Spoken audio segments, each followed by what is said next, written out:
hello, ladies and gentlemen, my brothers and my sisters. It is Brother Solis live with another episode of Coffee and the Truth.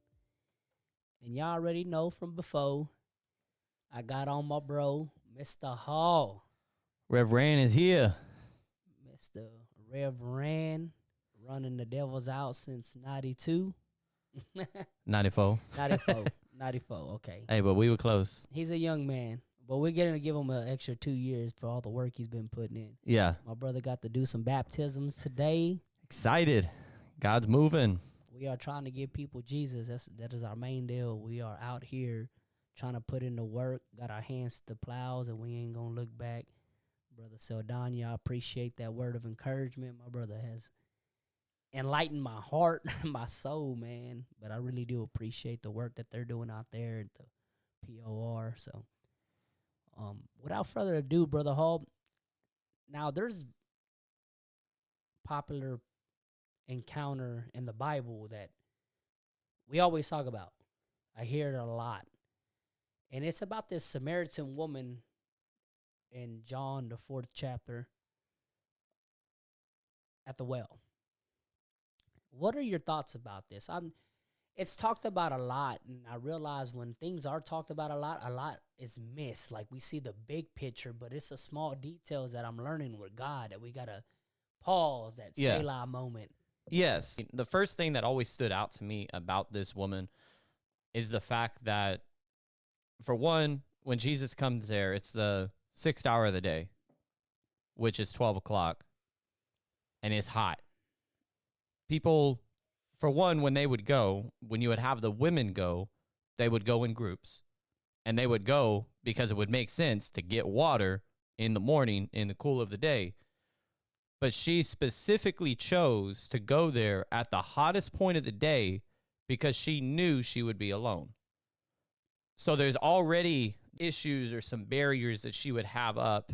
And what we later find out, and if you haven't already known, spoiler alert, that this woman had 5 husbands, and that the one that she was with wasn't even her husband, and she was just living with him.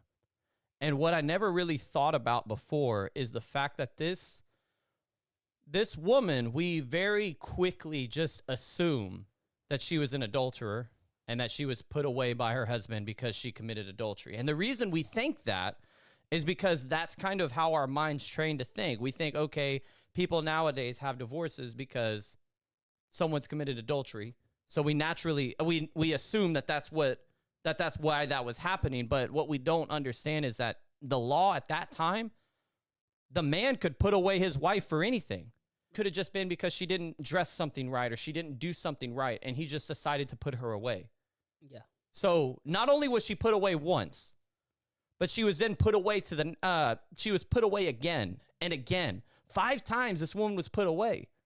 Imagine the hurt and the pain that any of us would be going through to not only commit our life to somebody once, but 5 times?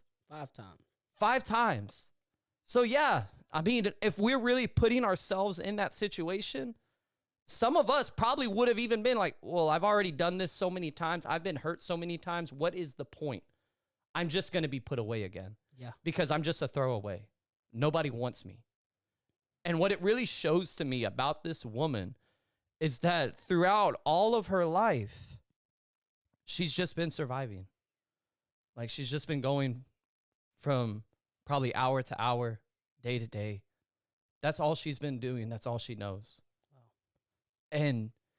And Jesus comes to her and lets her know that this water that she's coming to grab, it's only going to last her today. But he's saying, hey, don't you understand the water I give you, that you'll never be thirsty again? That these wants and these desires, these things that you've been asking, that you've been needing, you've just been surviving. But I'm telling you, if you drink of what I give you, you'll never be thirsty again. That's why he said, I've come to give life, but not just life, but life more abundantly. I don't want you to just survive. I want you to thrive. I want you to live your best life, your fullest life. Wow. That's what I'm wanting you to live. I don't want you to live a life that you just feel like you're a throwaway, like nobody wants you. That's why you're coming here, is you were expecting this to just be a normal day like it was yesterday, like it was last week. You were expecting it just to be a normal day-to-day thing where I'm just going to come here, I'm going to grab my water, and then I'm going to do the same thing again. I'm going to make sure that nobody's around me, that I'm isolating myself, that only person that I go to is this person that I'm living with right now, because I can't give myself. I can't bring myself to give myself to another person. And I'm just thinking that, but Jesus said, no, I must needs go. There's a need that's here. There's somebody that's here. There's somebody I need to speak to. There's somebody that I got to give them that life. Jesus, when he was going, the amazing thing about it is it didn't say that Jesus was going because he needed to witness to Samaria. Yeah. He went there for a woman. All right. A woman that was just surviving. The one woman that was saying, even the dogs have to eat of the crumbs of the master's table. She's just living off of crumbs every day. That's all she's living off of. Yeah. She don't got nothing else. Yeah. That's what she's living off of day to day, day to day, day to day. But Jesus is saying, I want to give you more. Yeah. Yeah. I want to give you more. I'm not satisfied with you just living that life. Yeah. She has such a need that Jesus is compelled to go out of his way. Yes. Of where he's trying to go through Samaria, a place where it's a dangerous place, a place that none of the Jews want to go. And he's like, no, I need to go here because there is a need, a pressing need here. You don't see any other time where Jesus is going to a place literally for one specific need. Yeah. There is never another time that Jesus says, I must needs go. I must needs go. There is never another time. It's only this time because the need was so pressing. Yeah. Now, what I love about my God is the ops don't stop my God. Okay? Hell, come on. For those that don't know what the ops is, the enemy don't stop God. The haters don't stop God. God is for you regardless. So verse 1 is John 4:1 says, when therefore the Lord knew how the Pharisees had heard that Jesus made and baptized more disciples than John, though Jesus himself baptized none of his disciples, he left Judea and departed again into Galilee. So even he knew that the haters was mad because he's doing the work. Yeah. But that wasn't going to stop him. It wasn't going to stop him. And that's what I'm saying. You got some chaos in your life. You got a lot of people in your voices, a lot of things just trying to stop you. But God looks past all that. I could never comprehend how the Bible says that there's an accuser of the brethren day and night before God, just constantly accusing. How annoying that would be. But God is still fighting for us. You know what I mean? He's picking out our flaws, and God is picking us up. You know what I mean? And so then verse 4 says, and he must needs go through Samaria. You've been seeking and you've been hurting and you've been lied to by the voices in your mind and in your head that are telling you that God does not care and he does not hear. No, God does care and he hears and he's drawing near. All right. It says that he must needs, which lets me know in my times of loneliness that there's a must, there's a desire. No, I gotta go over there. Why? Because there's a hungry, thirsty soul that needs me. What he says, and blessed are those who hunger and thirst after righteousness. You know what I mean? He said, blessed are those. So this woman is thirsting and she is hungering for something. And if I know we're quick to judge people. We're quick to judge their actions. We're quick to judge their characteristics. But I did a little some studying on this, and I found out that if a woman tends to jump around from men to men like that, most likely she had the absence of a father in her life. Yeah. So this woman is apparently hurting because of the lack of a love inside the home, her father's home. Now she's half, right? She's half Jew here, so I don't know if daddy was a Jew or mama was a Jew, however that went. But she's a half-breed somewhere. Yeah. Okay. So that lets us know that her kinspeople don't even like her because she's considered unclean, right? During this day, the Jews had no dealing with these folks. Like, y'all unclean. And so when this tends to happen, I don't know. I'm just saying, that could it be that she's a child of a side chick? So daddy wasn't in her in the house, and daddy wasn't in her life. And so now she has fell victim to the lack of love. And now she's trying to find it in these people. And I'm not trying to rewrite the Bible, folks. What I'm trying to get us to realize is that there's going to be people that come in our churches that have certain characteristics. And before you want to judge them and try to change them with the iron fist, look through all the rubble and look at the hurt. Yeah. I've You know, always told my wife about that, because a lot of times there's situations and things, and that's why I'm so thankful. I know that the hurt and pain that I went through with the sexual abuse and everything, it was hurt. I wouldn't want anybody to go through that, but because of that, now anytime that someone's dealing with something, I'm not quick to judge them, because I understand and I see what I went through, and everyone was so quick to judge me, looking on the outside, not understanding what I went through. Another case about the he must needs part. Remember, God sent his disciples out, right? To heal the sick, cast out devils. He gave them these powers, right? But in this case, in this woman's case, man, he realized that my disciples can't do this. I'm going to have to go over there. Yeah. And that's what I love about it. God sees you. Don't allow your hurt and your misery to lie to you. And the next thing I want to point out to you is John 4:7-10. There comes a woman of Samaria to draw water. Jesus said unto her, Give me to drink. For his disciples were gone away unto the city to buy meat. Then saith the woman of Samaria unto him, How is it thou, being a Jew, askest drink of me, which am a woman of Samaria? For the Jews have no dealing with the Samaritans.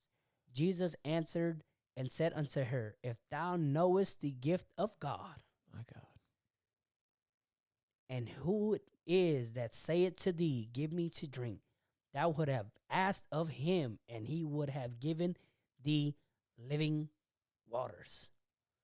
See, your pain and your hurt, its job is to kill and destroy the gift that God has for your life. If this woman just would have known at this time who had just approached her, she would have asked a whole different deal. Yes. I want to put that out there before I get to this point. I love how this woman understood that she was unclean. The Jews didn't want to deal with them because they were unclean people, and that would make them unclean, and they didn't want to go that route.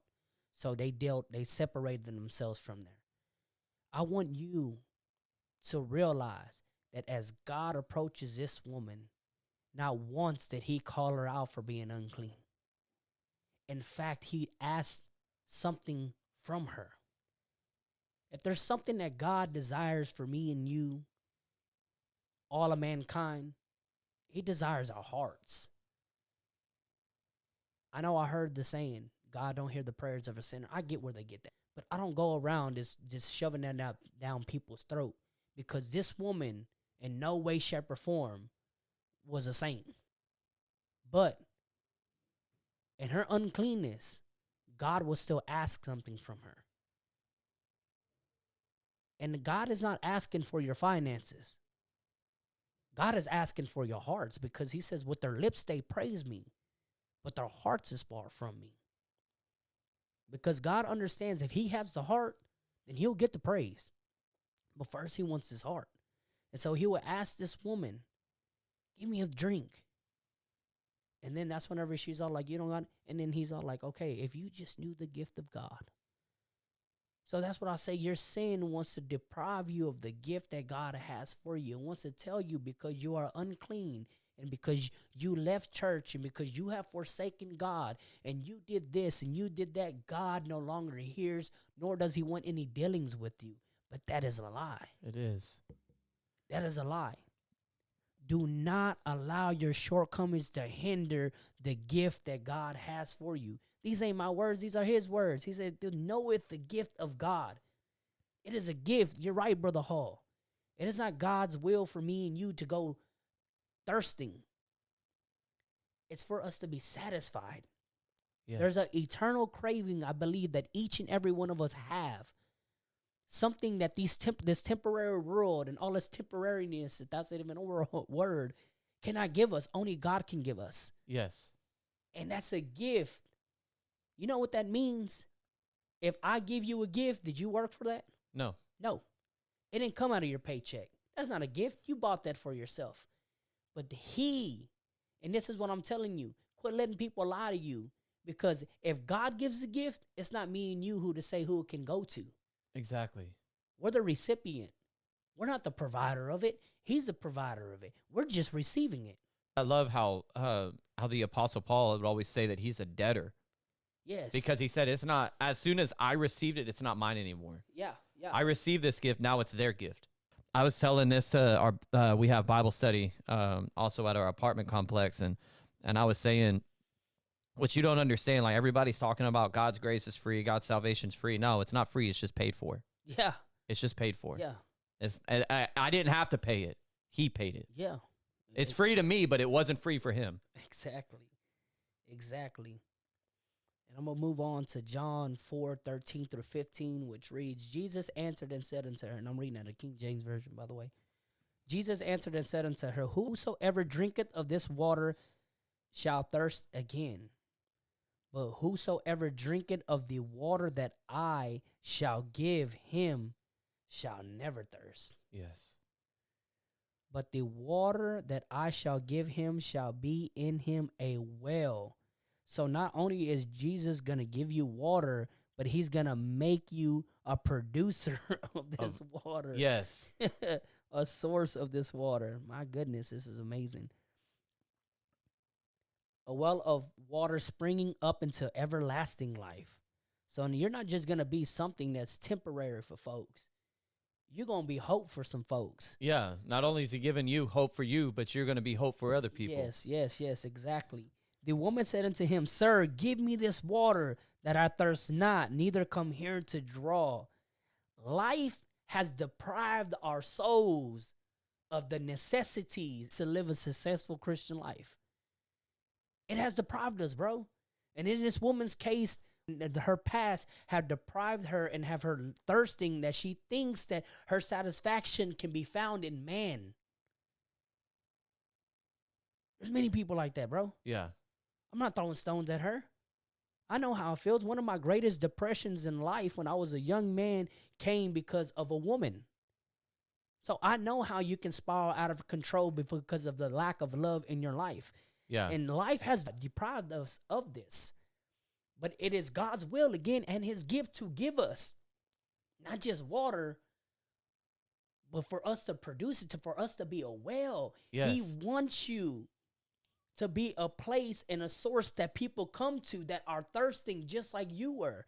That's why he says, not only am I going to give you water, but you're going to have a spring, and in you is going to be everlasting life. You're right. God doesn't just want to give you a life. If you're settling just for the Christ life, you're missing it, because he wants to give you a life and he wants to give you one more abundantly. You need to press a little bit more and go into that abundant life part. He's telling this woman, not only will you be satisfied, but you're going to be running over in satisfaction. You get what I'm saying? Yeah. God, when he meets the need, he goes above and beyond. Exactly. And he's letting this woman know that he is the only one that can quench her thirst. That's why I say, if you come to me, I'm going to give you something. And I love the shall part. I've always been a shall guy when I read it in the Bible. It says it in here, but the water that I shall give him shall be in him. So he's telling it's a satisfaction guarantee, baby. Yeah. That shall, I can take that shall to the bank. This is not just going to be a little sip, and then I come back 2 hours later because I'm thirsting again. No, this is it's going to satisfy. It's going to be satisfaction to your soul, buddy. You've been deprived, and I am. And I'm telling you, man, I know how it is to try to find a message in the bottle. I don't knock you, young man, because you out there wasting your life. wasting your money, wasting your time. I was just like you. But I'm telling you, ain't no message in that bottle and ain't no hope in that dope. You know what I'm saying? Jesus Christ is the only thing that will satisfy your soul, because there's a yearning deeper that alcohol can't reach. It's a spiritual thing. Don't sell yourself short. Don't act like it's an outward deal. I see people all the time, man, they're hurting, they're broken, and they're so outwardly on Facebook. Oh, I got it together. I'm partying. And their soul is crying out, because that sin is never going to be the satisfaction that God created you to be satisfied in.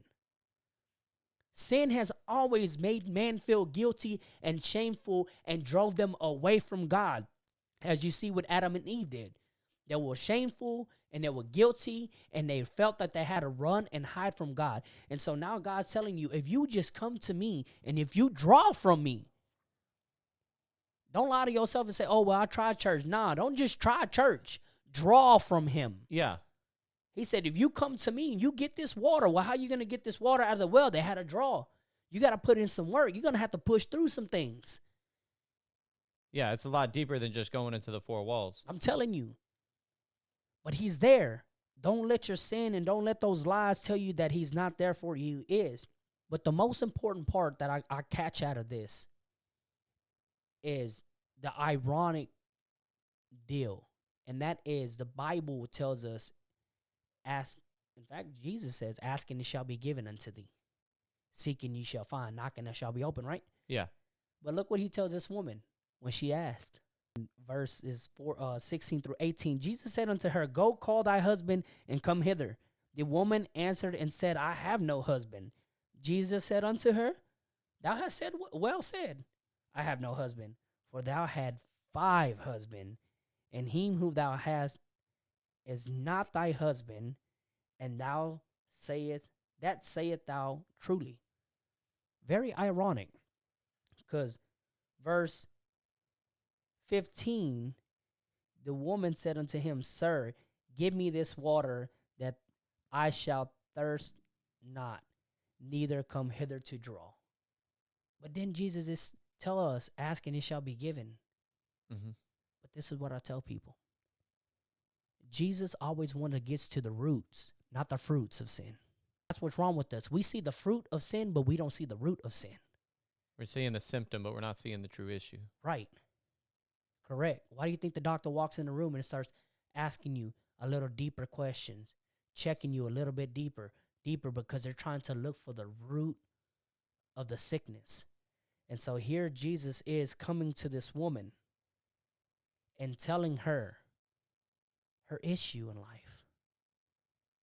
Because so many times in my 7 years of ministry, I have seen people come in looking for a temporary fix, but God never wants to be a temporary fix. In fact, he wants to be an everlasting life fix, because this is what he has to offer. Ain't nothing temporary about our God. Heaven and earth is going to pass, but he's going to remain. Yeah, come on. So there's no temporariness in God. And his satisfaction and blessings should not be temporary within our lives. And he doesn't want to. So he will tell this woman, bring me your issue first, because before you can be satisfied with this water, you got to get rid of that root, because that root is going to lie to you. A month down the road, I seen it, man. I seen young people come to me, Brother Hall, after these events, and they would tell me, Brother Solis, I'm giving up this, I'm giving up that, I'm seeking after God, man. 2 months later, they ain't even in church again. Why? Because they wanted going to off give of the symptoms. Well, they wanted to give God, what I say, the fruits, but they never wanted to give God the roots. He went to the root cause of this woman's life, because God understands, if I can get that root out of your heart, then I can give you my fruit. But because you can't serve 2 masters, and either your heart can do the same thing. It can't serve 2 masters. So either you're going to want this root or you're going to want God's root. But they can't dwell in your heart together, because somebody's going to be fed more than the other. Yeah. And the other one's going to get deprived, and it's going to be done with. Parable of the sower, how the different grounds is actually us and how we respond to the word of God. Because there's times where he said that, okay, the seed's falling on the stony ground. Well, the seed that's falling on the stony ground is somebody that's throughout all of their life has hardened up themselves so much that when the word of God comes, it can't penetrate because they've hardened everything. But in order for the word of God to come and to penetrate, you got to open up. And in order for you to open up, that means that you got to get rid of some stuff. There's some stuff that's been buried deep down, and we don't want to address those things because we feel pain, we feel hurt, and we don't want that. So we leave it over here. But in order for me to dig that up, I got to feel that again. In order for me to dig it up and give it to the Lord, I got to feel all of those hurts. I got to feel all of that pain, and you need to, because that's a part of your healing process. Yes. If Jesus Christ was a salesman, he has to be the worst of them. Because he's willing for you to trade in trash, and return, he gives you treasure. He's willing to take this woman's, all of the adultery and the nastiness and the hurt, and return to give her an everlasting satisfaction. Something that those men couldn't even give her. Even the one she was with now, as he says, couldn't even give her. So it's not mine to give, and it's not yours to give. It is God's to give. But when I repented, I can guarantee you that God wanted to take the trash out of my heart. And this is what I get from this. Let God and give God the trash in your life. Because that's what it is. It is not your God. I know it feels so big and it makes you feel, and it seems that it has so much power, but it has no power. That's why it cannot stand being in the presence of your God. But if you would just come and you would just get rid of all that and let God just take it out, I'm telling you, from this woman's testimony and even my testimony, God will change your life. But when I came into his presence, when I repented, I felt for real. I had to tell him sorry for everything. I still remember that day. And it's why, because in order for Jesus Christ to start producing fruits in my life, he got to get rid of all. He has to till up the ground in my heart, cultivate that soil. He has to get rid of all of everything to start producing fruits in my life and start planting seeds in my life.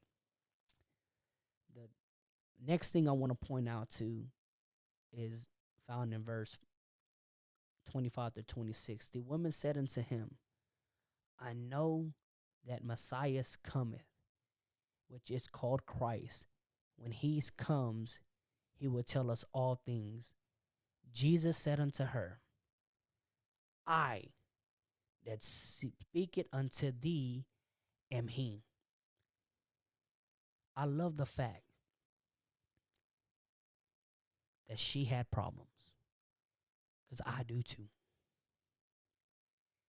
But what I love about this woman is the fact that she knew when the Christ comes, that all my problems don't have to be God in my life no more. And that's what makes this encounter so powerful, is that this woman understood when the Messiah comes, I won't be deprived no more.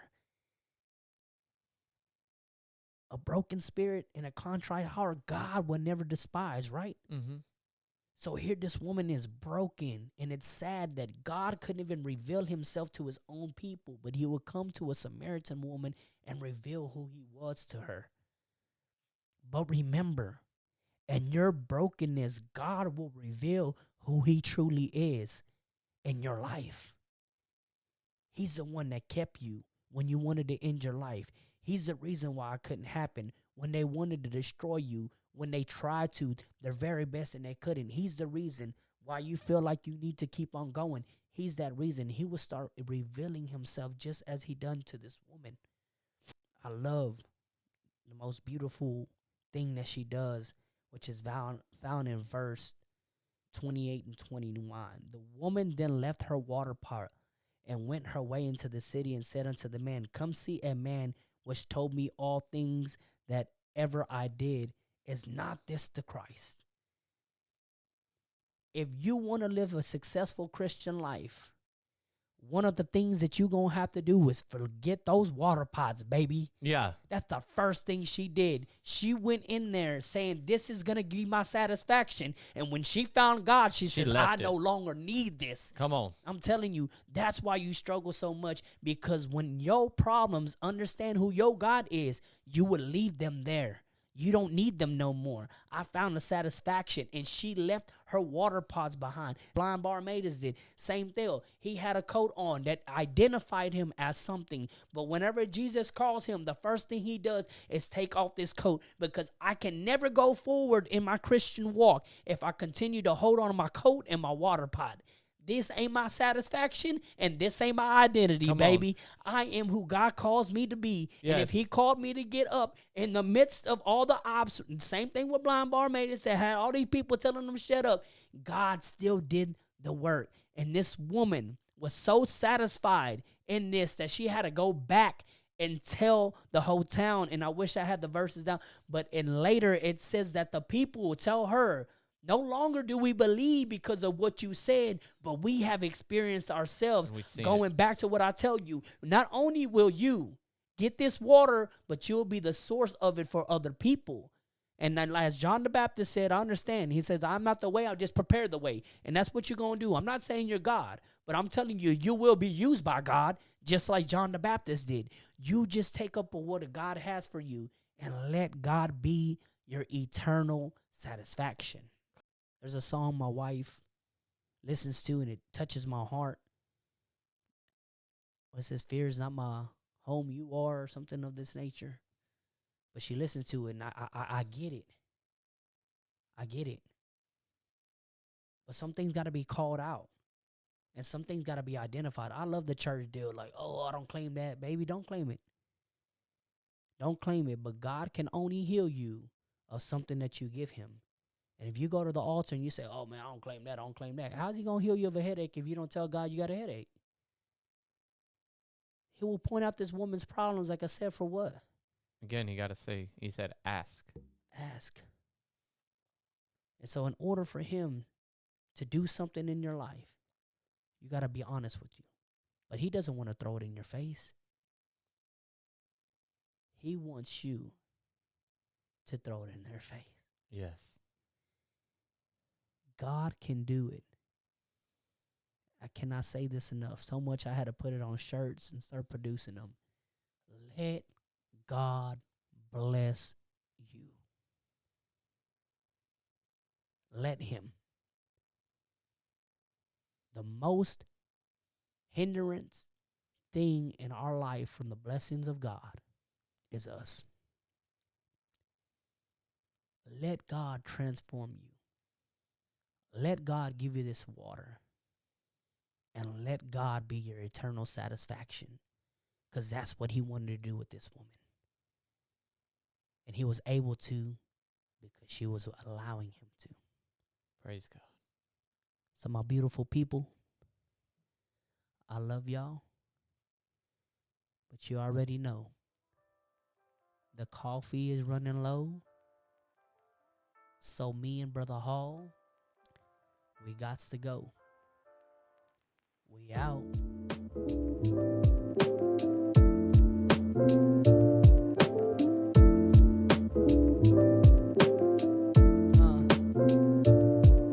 I was thirsting, I was searching till the Christ came in my life. Then he satisfied my soul, and then I thank him every night. Hey.